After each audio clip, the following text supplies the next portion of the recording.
They did it on NVIDIA GPUs. All of a sudden, GPUs weren't just a way to make computers faster and more efficient. They're becoming the engines of a whole new way of computing.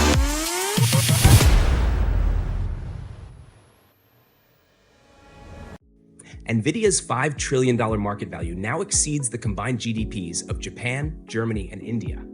What makes this even more astonishing is how it all started. 30 years ago, Jensen Huang co-founded NVIDIA inside a Denny's restaurant with a simple goal: to create chips that made video games look realistic for PC gamers. But he soon realized the technology could reach far beyond gaming. Those same chips, he saw, could be used to train neural networks, the backbone of artificial intelligence. So convinced was he of this future that he bet the entire company on it. Work became an obsession. I work from the moment I wake up until the moment I go to bed. When I'm not working, I'm thinking about working. When I'm working, I'm working. Today, nearly every major AI system, ChatGPT, Grok, Copilot, Midjourney, runs on NVIDIA hardware. This is the story of how Jensen Huang turned NVIDIA from a small gaming startup into the most valuable company on Earth. A childhood of resilience. Huang's resilience was forged early in life.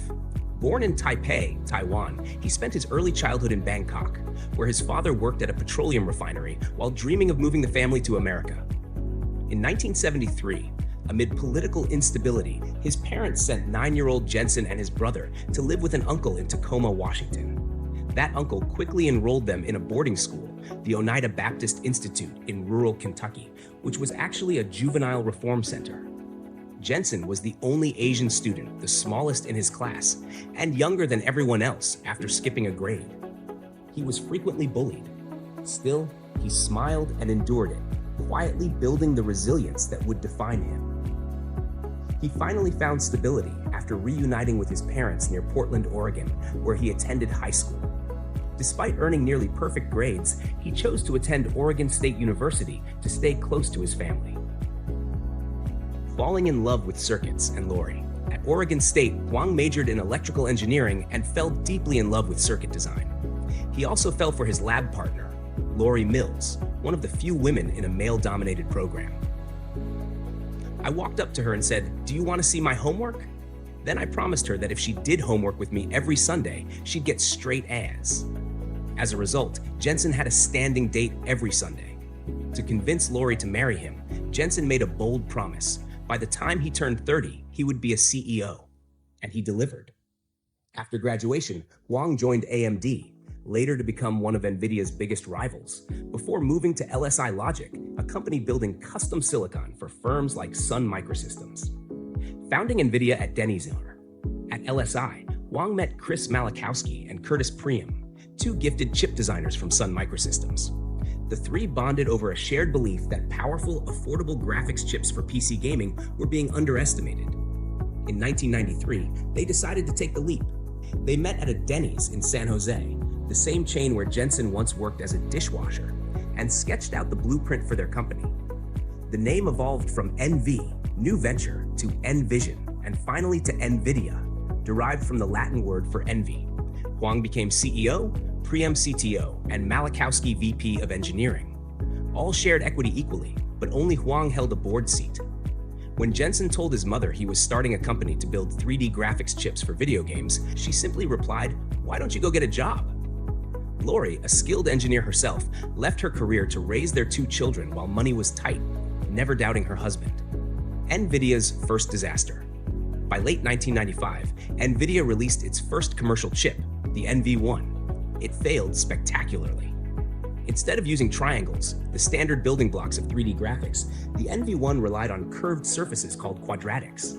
Developers had already built their games using triangles, and rewriting everything from scratch was unrealistic. When Microsoft's DirectX standardized triangles, the NV1 was rendered obsolete, plagued by crashes and glitches. 30 days from collapse, NVIDIA was bleeding cash. Huang laid off 70% of the company, adopting a brutal internal mantra: "We are 30 days from going out of business." Salvation came from Sega, which had contracted NVIDIA to build a follow-up chip, the NV2, based on the same flawed design. Even after Huang admitted NVIDIA was abandoning the NV2, Sega still paid the company $1 million. That money didn't fund a new physical prototype, but it paid for a hardware emulator, allowing NVIDIA to design and test a chip entirely in software. This unprecedented approach produced the NV3. Internal tensions exploded. CTO Curtis Priam wanted to stick with quadratics. Huang wanted survival. Priam was eventually demoted, stopped coming in, and sold all his shares, long before NVIDIA's rise made them worth billions.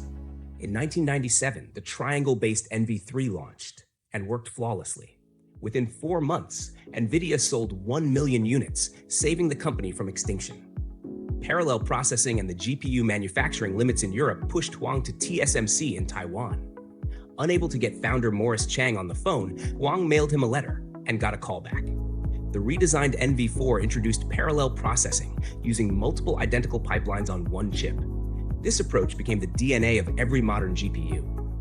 By the early 2000s, NVIDIA's GeForce line dominated PC gaming, but failures continued. The GeForce FX was loud, hot, and slow.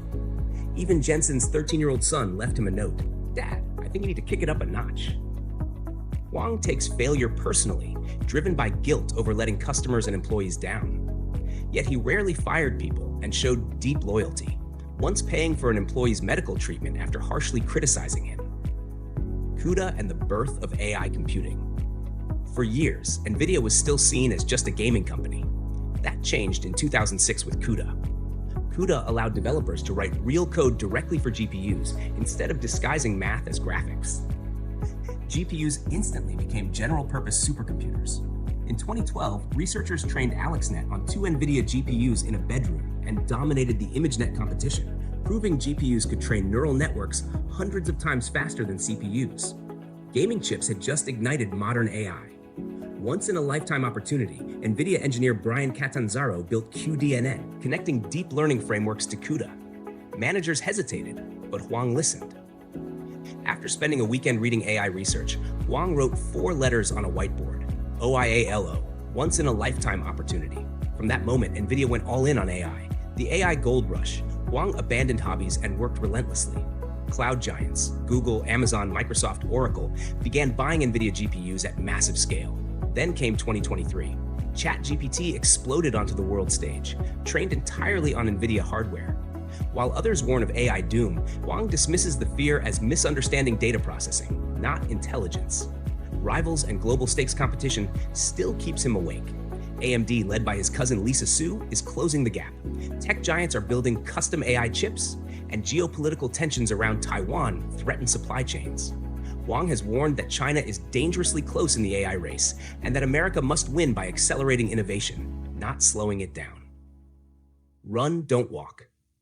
Jensen Huang is one of the longest-serving CEOs in the S&P 500. He's made his employees and himself extraordinarily wealthy. He simplified his name, adopted the black leather jacket, and achieved global fame. Yet he remains restless. Run, don't walk.